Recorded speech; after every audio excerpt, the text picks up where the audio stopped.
এই গাড়ি কোনো লাইসেন্স লাগে না, কোনো ট্যাক্স লাগে না।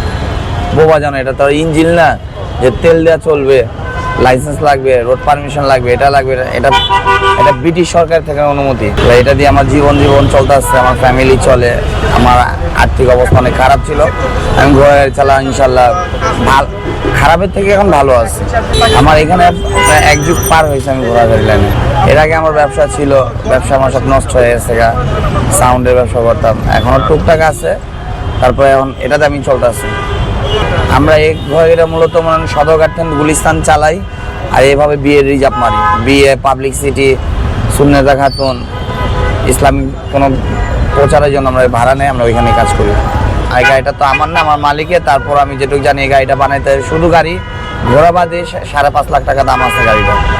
আর ঘোড়া সহ নিলে 6 লাখ, 6.5 লাখ, 7 লাখ টাকার ভিতরে কমপ্লিট করতে পারবো। এটার আগে আমাদের গুলিস্তান বঙ্গ মার্কেটটা আছে, যে মার্কেটটা পুড়ে গেছে। এর সাথে বরিশাল প্লাজার আছে, ওভারব্রিজ আছে, ওভারব্রিজের নিচে রাখি আমরা। এখন আর আসছে আমরা উত্তর আজিমপুরে। এখানে একটা পাবলিক সিটি কাজে আসছি, ওই যে মাসকট মার্কেটের 8 তলায় একটা চাইনিজ রেস্টুরেন্ট খুলছে, ওইখানে পাবলিক সিটির জন্য রিপ্লেট বিলাবে, এটার জন্য নিয়ে আসছে গাড়ি। আমাদের নাম্বার আছে, আমার নাম্বার আছে, আমার মালিকের নাম্বার আছে, এবং কি আমাদের ঠিকানা আছে, আমরা ঠিকানা বলে দিব। এটা তো হবেই। আর আমরাও বাধ্য, আমরা একটা বোবা জানোয়ার পালি, এটা আমাদের অবগত নেই খাওয়ার জন্য।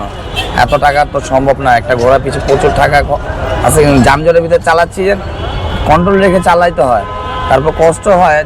রোডটা ক্লিয়ার থাকলে ঘোড়াটার, আর গাড়িটা রানিং থাকলে ঘোড়ার কষ্ট কম হয়। আর জামজটের জায়গায় থামলে ঘোড়াটার কষ্ট হয় বেশি, তারপর বাধ্য হয়ে চালাইতে হয়। এখন খাবারের যে সরকার আইনের ভিতরে যে খাবারের দাম বাড়িয়ে দিছে, এবার আমরা খাবার খাওয়াইতে পারতেছি না। তারপর কষ্ট করে গাড়ি চালায় খাওয়াইতেছি, ও খাইতেছে, আমরা নিজেরা চলতেছি, এছাড়া আমাদের উপায় নেই। হ্যাঁ হয়েছে, মাঝে মধ্যে হয়, আমার হাতে হয়, আর অনেক মানুষের হাতে হয়। কেমন জানেন, প্রাইভেট গেলে প্রাইভেটে ঘষা লেগে যায়, অনেক সময় গাড়ি এসে মাইরা দেয়, এবং কি ব্রিজদার হাল নামাইতে গেলে ঘোড়া দিকদারি করলে গাড়ি পোল্টি খায় জায়গা ব্রিজের উপর থেকে, ঘোড়া আঘাত পায়, আমরা আঘাত পাই। হ্যাঁ, কিছু মাসখানিক আগে হয়েছিল, ওটা আমাদের দোষ না, রাস্তাঘাট ভাঙা ছিল তার কারণে। ভালো রাস্তা হইলে মনে হয় গাড়ি চালাইতে আমাদের রিস্ক হয় না, খারাপ রাস্তা হইলে আমাদের রিস্ক হয়। তারপরে অনেক কাস্টমার বুঝে না যে এই গাড়িটা এইভাবে নিয়ে গেলে খারাপ হবে কিংবা ভালো হবে।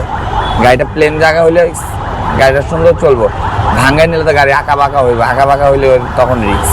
ভাই এটা ভাগ্যের ব্যাপার, কোনো সময় 2000 হয়, কোনো সময় 2500 হয়, কোনো সময় 5000 হয়, কোনো সময় 10,000, কোনো সময় 20,000 হয়। আমরা একটা গাড়ির পিছনে 2 জন আছি। এই সকাল 9টা-8টা বাজে এখানে আসছি, পাবলিক পার্টি এখনো আসে নাই, আসবে এই 2-1 ঘন্টা ঘুরবে, ঘোরা পড়ছে। এখানে ঘোরার খাবারে তো ভুসি আছে, গম আছে, কুড়া আছে, ভুট্টার খই আছে, ছোলা বুটের বুট আছে, কাঁচা ঘাসটা আমরা কিনে খাওয়াই। এমনি গাড়ি লাইটিং করা আছে, আমাদের লাইটিং করা গাড়ি।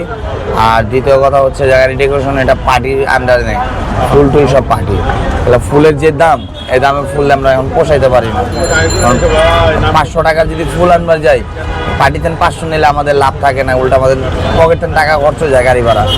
এটার জন্য এখন ডেকোরেশনের কাজটা আমরা নেই না।